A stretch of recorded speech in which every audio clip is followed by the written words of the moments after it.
बिस्मिल्लाहिर्रहमानिर्रहीम। अस्सलाम वालेकुम नाज़रीन, मैं अहमद फ़वाद हूँ और आप मेरा यूट्यूब चैनल देख रहे हैं। अहम ख़बरों, तजज़िये और तबसरे के साथ आज के व्लॉग में आपकी खिदमत में हाज़िर हुआ हूँ। और आज की सबसे बड़ी ख़बर जस्टिस काज़ी फ़ाइज़ ईसा के ख़िलाफ़ तौहीन अदालत की कार्रवाई से रिलेटेड है। मामला क्या है, सुप्रीम कोर्ट ऑफ पाकिस्तान से ये बड़ी ख़बर है। ना सिर्फ जस्टिस काज़ी फ़ाइज़ ईसा बल्कि सुप्रीम कोर्ट ऑफ पाकिस्तान से ही पाकिस्तान तहरीक इंसाफ़ को एक बड़ा रिलीफ़ दिया गया है। इस पर कुछ तफ़सीलात हैं, एक तो ये मैंने आपके साथ शेयर करनी है। दूसरे नंबर पर नाज़रीन एक बड़ी गिरफ़्तारी की इजाज़त मिल चुकी है। ये गिरफ़्तारी किसकी है और अब कौन गिरफ़्तार होने जा रहा है? बहरहाल ये बड़ी विकेट है और बड़ी गिरफ़्तारी है जो कि होने जा रही है। कुछ तफ़सीलात इस हवाले से भी आपके साथ मैं शेयर करूँगा। इजाज़त चूँकि इसकी ली जा चुकी है। बिलावल भुट्टो और आसिफ ज़रदारी, इन दोनों के दरमियान एक झगड़ा हुआ है और आसिफ ज़रदारी ने ये लफ्ज़ इस्तेमाल किए हैं कि जाओ और जाकर बिलावल को बता दो कि उसका बाप जो है वो ये कह रहा है। तो ये क्या मामला हुआ है, मौलाना फजल रहमान के हवाले से भी कुछ डिटेल्स आपके साथ मैं शेयर करूँगा। बहुत सारी ख़बरें चूँकि मौलाना फजल रहमान के हवाले से भी सामने आ रही हैं। कुछ चीज़ें तो मैंने आपसे शेयर की थी, लेकिन मज़ीद जो है वो मौलाना फजल रहमान जो हैं उनके हवाले से कुछ डिटेल्स सामने आई हैं कि उनकी जो नाराज़गी की असल वजह है वो है क्या। आखिर क्यों एकदम से वो पूरी पीडीएम को ही उन्होंने ख़त्म कर दिया और इस तरह के जो बयानात हैं उनकी जानिब से सामने आ रहे हैं। तो आगाज़ नाज़रीन करता हूँ सबसे पहले व्लॉग का, और इसका आगाज़ मैं करूँगा शाहिद खाकान अब्बासी के एक बयान से। आज शाहिद खाकान अब्बासी की पेशी थी, उन्होंने अदालत में जो है वो आज आना था, तो एहतसाब अदालत में वो आज गए थे। जुडिशल कम्प्लेक्स जो है, वापसी पे उनका एक वीडियो क्लिप जो है वो काफ़ी ज़्यादा वायरल हो रहा है। इस वीडियो क्लिप में उनसे जो सवाल है वो तो नहीं दिखाया गया, लेकिन इस वीडियो क्लिप में शाहिद खाकान अब्बासी से ग़ालिबन ये पूछा गया कि आप कहाँ जा रहे हैं या खैरियत से अदालत में आए थे। बहरहाल जो जवाब उन्होंने दिया है, इंतहाई शर्मनाक किस्म का ये जवाब उन्होंने दिया, और वो ये कहते हैं कि मैं अपनी जो बाल्टी है वो भूल गया था और वो बाल्टी लेने के लिए घर जा रहा हूँ। अब इनडायरेक्टली उन्होंने जो तंज़ किया है वो किया है इमरान ख़ान साहब के ऊपर। अब ये वो असल इनके चेहरे हैं, ये जो लोग जमहूरियत के चैम्पियन बनते हैं। अब इनसे कोई पूछे कि नवाज़ शरीफ जो हैं वो बीमारी का इलाज करवाने के लिए गए थे और आज कितने साल हो गए हैं, अभी तक वो लंदन में ही हैं और लंदन में उन्हें पूरी दुनिया सैर करने की इजाज़त है, लेकिन डॉक्टरों ने उन्हें सिर्फ़ और सिर्फ पाकिस्तान आने से मना किया हुआ है। तो असल में अगर आपको मजाक उड़ाना है तो नवाज़ शरीफ का मजाक आप उड़ाएं कि इतने अरसे से वो बाहर जो है वो गए हुए हैं, लेकिन उस तरफ जो है आपकी जो मुनाफ़क़त है, खैर आज इस वीडियो बयान के बाद वो एटलीस्ट सामने आ चुकी है। और अपनी इनकी हालत इनको नहीं पता कि जब ये अपनी जो पैंट थी वो उतरवाए थे अमेरिका में, वहाँ पर एयरपोर्ट वाला जो इंसिडेंट हुआ था, इनसे कोई पूछे वो पैंट जो है वो आज तक इनको वापस भी मिली है या नहीं मिली। तो ये आज एक इन्होंने तंज़ किया। हालांकि इमरान ख़ान साहब को जो सिक्योरिटी थ्रेट्स हैं, जो लाइफ थ्रेट्स हैं, वो भी आपके सामने हैं। इमरान ख़ान साहब ख़ुद कई मरतबा बता चुके हैं जो सिक्योरिटी प्रोटोकॉल्स हैं वो लाजमी इमरान ख़ान साहब ने अपनाने हैं। ज़ाहिर सी बात है इस तरह के थ्रेट्स हों और फिर जिस तरह से पेशियाँ इमरान ख़ान साहब की वहाँ पर जो है वो हो रही हैं, लेकिन दूसरी तरफ खैर इनके ये जो तंज़ हैं इससे इन्होंने ख़ुद को मज़ीद एक किस्म का एक्सपोज़ किया। और शाहिद खाकान अब्बासी साहब जो कि बड़ा जो है वो एक महज़ब किस्म का जो लिबादा उन्होंने अपने ऊपर ओढ़ा हुआ था, तो आज खैर वो उतर चुका है। और ये जिस तरह से इन्होंने इमरान ख़ान के ऊपर तंज़ किया, तो अब एटलीस्ट ये चीज़ रहने के काबिल, माफ़ कीजिएगा, ये चीज़ कहने के अब ये काबिल नहीं रहे कि अगर कोई नवाज़ शरीफ की बीमारी का मजाक जो है वो उड़ाए। और ख़ैर मजाक क्या, आपके सामने ये सारी की सारी चीज़ें, मैं नवाज़ शरीफ की बीमारी के हवाले से चलो ज़्यादा चीज़ें डिस्कस नहीं करूँगा, लेकिन एटलीस्ट आप ये तो देखें कि 2-4 हफ़्ते की ज़मानत लेके गए थे कि इलाज करवाना है। आज 4 साल हो गए लंदन बैठे हुए हैं, लंदन से पूरी दुनिया घूमते हैं, दुबई जाते हैं, पता नहीं कहाँ जाते हैं, लेकिन सिर्फ़ और सिर्फ पाकिस्तान आना जो है वो इनको मना है। तो खाकान अब्बासी साहब पहले अपना गिरबान देखें और अपने लीडर को देखें, फिर उसके बाद जो है वो आप आगे इमरान ख़ान पर बात कीजिएगा। मौलाना फजल रहमान के हवाले से आपको बताता चलूँ कि इनके बेसिकली इख्तलाफात क्या हुए थे जिसकी वजह से इनको साफ़ इनकार किया गया और दूध से मक्खी की तरह निकाल कर बाहर फेंका गया मौलाना फजल रहमान को। तो इस सारे मामले के ऊपर हुआ ये कि मौलाना फजल रहमान की जो नाराज़गी की जो रीज़न बनी थी वो क्या थी।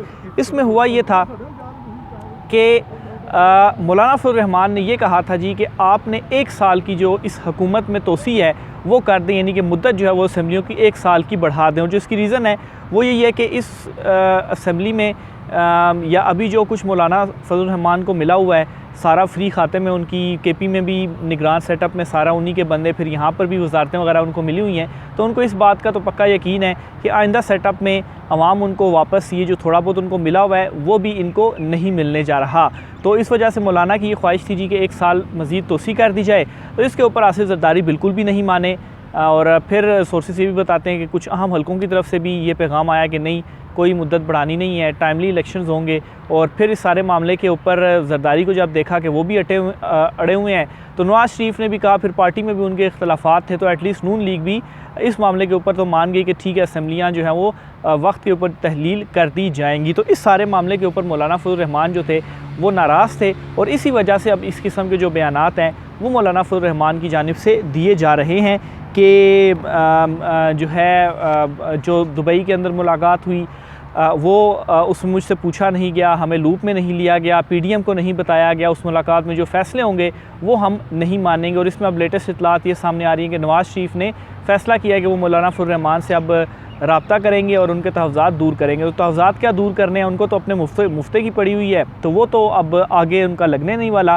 तो इस वजह से वो चाहते थे कि 1 साल की जो एक्सटेंशन है वो हो जाए। दूसरी तरफ नाज़रीन, यही जो मौजूदा ये इम्पोर्टेड टोला है, इस टोलों में नून लीग और IPP यानी कि इस्तेकाम पाकिस्तान पार्टी के दरमियान जो इख्तलाफात थे उसकी अंदरूनी कहानी भी सामने आई है, वो भी आपको बताता चलूँ। असल में इस्तेकाम पाकिस्तान पार्टी ने नून लीग से सीट एडजस्टमेंट मांगी थी। सीट एडजस्टमेंट का मैं पहले भी एक व्लॉग में आपको बता चुका हूँ, ख़बर दे चुका हूँ, लेकिन इससे मज़ीद इसको अगर डिटेल बताऊँ तो 30 सीटें मांगी थी इस्तेकाम पाकिस्तान ने मुस्लिम लीग नून से। तो नून लीग ने कहा कि हमारी तो अपनी पोजीशन इस वक्त ऐसी है कि भाई साहब हम ख़ुद 30 सीटें लेने की पोजीशन में, तो आपको कहाँ से हम 30 सीटें दे दें। तो बहरहाल इस मामले के ऊपर इनमें इख्तलाफ भी हुआ और फिर इन दोनों के अंदर जो तलाक थी वो भी हुई और यहाँ तक कि जो इनमें कुछ नाम आए हैं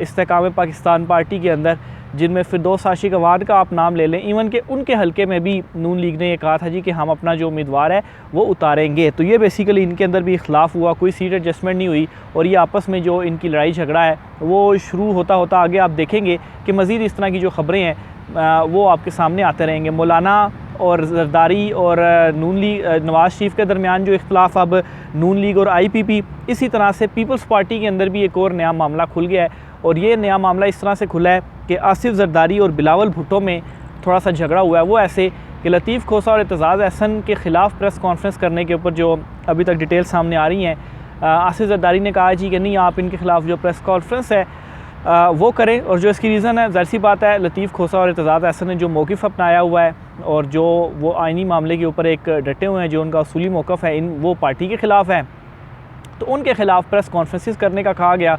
लेकिन बिलावल भुट्टो ने रोका कि नहीं, उनके ख़िलाफ़ प्रेस कॉन्फ्रेंस जो है वो नहीं करनी। तो इस मामले के ऊपर आसिफ जरदारी ने कहा जी कि बिलावल से जाकर कहो कि तेरे बाप ने कहा है, यानी कि आसिफ जरदारी ने डांटा है बिलावल भुट्टो को कि तुम कौन होते हो कि ये चीज़ों का जो फ़ैसला है वो करने वाले, मैंने जब कह दिया तो ये वो चीज़ें जो है वो उसी तरह से ही होंगी। तो ये जरदारी के अल्फाज थे, ये उन्होंने कहा कि जाओ बिलावल से जाकर कह दो कि तेरे बाप ने कहा है।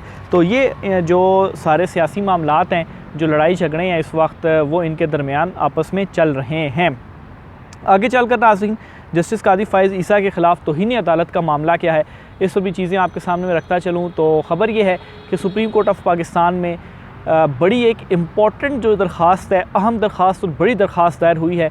और इस दरख्वास्त में जस्टिस कादी फ़ाइज़ ईसा नामज़द चीफ़ जस्टिस और जस्टिस सरदार तारिक महमूद जो कि सीनियर तरीन जज हैं, उनके ख़िलाफ़ तौहीन अदालत की कार्रवाई करने के हवाले से जो दरख्वास्त है वो दायर हुई है। और ग्राउंड्स क्या लिए गए हैं, आखिर क्यों इन दोनों के ख़िलाफ़ तौहीन अदालत की कार्रवाई की जाए, तो ग्राउंड्स ये लिए गए हैं कि जो प्रैक्टिस एंड प्रोसीजर एक्ट था वो चूँकि चीफ़ जस्टिस की जानिब से मुअत्तल किया हुआ, उसके ऊपर इम्प्लीमेंट रोका हुआ है। तो अगर सुप्रीम कोर्ट ऑफ पाकिस्तान के बेंच ने, सॉरी चीफ़ जस्टिस कह रहा हूँ, बेंच ने उसको मुअत्तल किया हुआ है, उसके ऊपर इम्प्लीमेंट रोका हुआ है, तो फिर जस्टिस कादी फ़ाइज़ ईसा और जस्टिस तारिक सरदार जो है सरदार तारिक वो कैसे ये कह रहे हैं कि वो एक्ट आया हुआ है या वो बिल आया हुआ है। तो उस बिल के तहत आज खुद नोटिस या बेंच बनाने का जो इख्तियार है वो तो सीनियर जजेस के पास है, 3 रुकनी कमेटी है। तो इसलिए जो बेंचेस बन रहे हैं वो गैर कानूनी है और वो जो फ़ौजी अदालतों से रिलेटेड बेंच से भी ये दोनों जजेस उठ गए थे। तो ये उन्होंने तौहीन अदालत की कि अपने ही सुप्रीम कोर्ट ऑफ पाकिस्तान के बेंच का उन्होंने हुक्म नहीं माना और अपना ही एक नया वो फ़ैसला जो है वो लेकर आ गए कि नहीं हम नहीं मानते, क्योंकि वो बिल आया हुआ है हुकूमत की तरफ से, हालांकि उसको जो बेंच है उसके ऊपर उसने इम्प्लीमेंट रोका हुआ है। तो ये असल में मामला है जिसके ऊपर दरख्वास्त दायर हुई है और ये कहा गया है कि इन दोनों जजेस के ख़िलाफ़ तौहीन अदालत की जो कार्रवाई है वो की जाए। अब चीफ़ जस्टिस पाकिस्तान जो है वो इसके ऊपर क्या फ़ैसला करते हैं ये बहुत ज़्यादा इंपॉर्टेंट होगा। दरख्वास्त तो दायर हो गई है सुप्रीम कोर्ट ऑफ पाकिस्तान में, अब इसको वो चीफ़ जस्टिस सुनते हैं, इसके ऊपर बेंच बनाते हैं। ये चीफ़ जस्टिस का जो सवाबदीदी इख्तियार है वो इसके ऊपर क्या करते हैं। बहरहाल एक चीज़ तो हो गई है कि जो जो दरख्वास्त है वो इस मामले के ऊपर दायर हो चुकी है। दूसरी तरफ नाज़रीन आपको याद होगा कि कुछ रोज़ कबल ओन चौधरी जो पाकिस्तान तहरीक इंसाफ के रहनुमा हुआ करते थे, अब वो तहरीक इस्तेकाम पाकिस्तान पार्टी में आए हुए हैं और हुकूमत में भी उन्होंने मामले ख़ुसूसी का ओहदा उनके पास। उन्होंने एक दरख्वास्त दायर की थी कि पाकिस्तान तहरीक इंसाफ को तहलील कर दिया जाए। सुप्रीम कोर्ट ऑफ पाकिस्तान में ही ये दरख्वास्त उन्होंने दायर की थी। अब इसमें बड़ी ख़बर ये है कि supreme court of Pakistan registrar office ने इस दरख्वास्त के ऊपर एतराज़ आयद करके ये जो दरख्वास्त है इसको वापस कर दिया है। तो वो जो शादियाने बजाए जा रहे थे तो फ़िलहाल तो ये दरख्वास्त उनके ऊपर मुँह चेहरों के ऊपर ही मार दी गई है और ये वापस कर दी गई है। और जो एतराज़ था उसमें कहा क्या गया, क्यों वापस कर रहे हैं। एक तो ये कहा गया जी कि 184(3) के ये तकाज़े पूरे नहीं करती ये जो दरख्वास्त है, और दूसरे नंबर पर पाकिस्तान तहरीक इंसाफ पर पाबंदी जो है वो मफाद आमा का मामला कैसे है। तो ये उन्होंने मौक़िफ़ अपनाया था मफाद आमा का मामला है और तकरीरें कुछ ऐसी की और ये किया और वो किया, एक फजूल सी पटिशन जो है वो दायर की गई थी। तो बहरहाल उसके ऊपर एतराज़ लगना ही था और आज ही खबर आ गई कि एतराज़ उसके ऊपर लगा दिया गया है और सुप्रीम कोर्ट रजिस्ट्रार ऑफिस ने इस दरख्वास्त को वापस कर दिया है। तो ये ओन चौधरी की दरख्वास्त थी। इसके अलावा नैब से भी एक बड़ी ख़बर है और नैब से बड़ी ख़बर ये है कि नैब ने उस्मान बुज़दार साबिक़ वज़ीर आला पंजाब इनको गिरफ़्तार करने का फ़ैसला कर लिया है। इनके ख़िलाफ़ जो केसेस वगैरह चल रहे थे नैब में, हालांकि पाकिस्तान तहरीक इंसाफ के हवाले से ये प्रेस कॉन्फ्रेंस कर चुके हैं कि ये अब जो है वो पॉलिटिक्स का हिस्सा नहीं रहेंगे और फलाना सारी चीज़ें कर चुके थे, लेकिन उसके बावजूद भी इनको गिरफ़्तार करने का नैब की जानिब से फ़ैसला किया गया है। और नैब ने इस हवाले से चेयरमैन नैब से इस्तदा भी कर दी है कि उस्मान बुज़दार के वारंट गिरफ़्तारी जारी किए जाएँ, क्योंकि लास्ट जो इनको बुलाया गया था उसमें ये आए नहीं थे।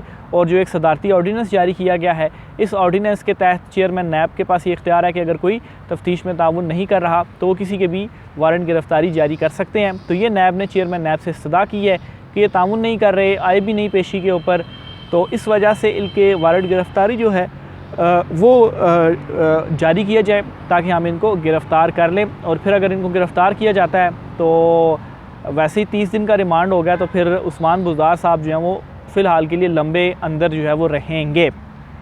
लेकिन दूसरी तरफ क्या हो रहा है, एक तरफ तो यहाँ पर घेरा तंग हो रहा है, लेकिन दूसरी तरफ जो NRO-2 मौजूदा हुकूमत ने ख़ुद को दिया था, ये NRO-2 का सिलसिला बतरीज आगे बढ़ता जा रहा है और सारे शरीफ ख़ानदान को NRO-2 दिया जा रहा है। और आज ही खबर आई है जी कि जो मनी लॉन्ड्रिंग वाला केस था उसमें सलमान शहबाज को भी बरी कर दिया है अदालत ने। इसी केस में सबसे पहले तो जो हमज़ा शहबाज थे और शहबाज शरीफ थे, इन दोनों को बरी किया गया और अब सलमान शहबाज भी इसमें थे तो उनको भी बरी कर दिया गया है। और ये ऐसा केस है जिसमें पता नहीं कितनी पेशियों में तो ये आते ही नहीं थे कि हमें कमर दर्द हो गया और हमें ये हो गया और हमें वो हो गया। तो बहरहाल एट द एंड उस वक्त इनके ऊपर भी वो ख़त्म हो गया और अब मामला ये है कि इस केस में सलमान शहबाज जो हैं वो भी बरी हो चुके हैं। इमरान खान साहब का बाकायदा तौर पर कल से रेगुलर बेसिस पर जो ट्रायल है वो शुरू हो रहा है। आज जो है वो इमरान खान साहब दोबारा से इस्लामाबाद आए थे, यहाँ पर उनकी पेशी थी और चालान वगैरह पुलिस की जानिब से एक केस में उनके हवाले से जमा जो है वो करवा दिया गया है। उसी केस में इमरान खान साहब आज, ये भी बड़ी इंटरेस्टिंग सूरत हाल आज पैदा हुई कि उसी केस में इमरान खान साहब ज़मानत के लिए आए। पहले ज़मानत इमरान खान साहब को 19 जुलाई तक मिली, फिर पुलिस ने कहा कि रुकें, हम चालान पेश करना चाहते हैं। तो पुलिस ने मेरे ख़्याल से आधे घंटे के वक्फे में ही जो चालान था वो पेश कर दिया और चालान पेश करने के बाद क्या हुआ कि बाकायदा फिर ज़ाहिर सी बात है जो ट्रायल है उसका आगाज़ हो जाता है। तो इस पर फिर क्या हुआ जी कि अदालत ने इमरान खान साहब को कल से ये कहा जी कि कल आप दोबारा पेश होंगे, आज भी वो पेश हुए, कल भी पेश हों और बाकायदा तौर पर जो ट्रायल है उसका आगाज़ कर दिया गया है। और ये ग़ालिबन डेली बेसिस के ऊपर अब ये ट्रायल होगा। और इसको मैं साथ इस तरह से भी लिंक करता हूँ कि अता तारड़ जो हैं वो ये कहते हैं कि जी कि अगस्त से पहले सज़ा होगी। उनकी कोई प्रेस कॉन्फ्रेंस के हवाले से मैं एक ट्वीट भी देख रहा था और उसके बाद फिर ये जो फ़ैसला है वो भी आ जाता है। तो इस तरह से लिंक भी इस मामले को किया जा रहा है। तो बहरहाल देखें इसमें आगे मज़ीद क्या होता है, इस हवाले से भी जो चीज़ें होंगी वो आपके साथ में शेयर करता रहूँगा। आज के लिए इतना ही। राय का इज़हार कमेंट बॉक्स में कीजिएगा। मुझे इजाज़त दीजिए। अल्लाह हाफ़िज़।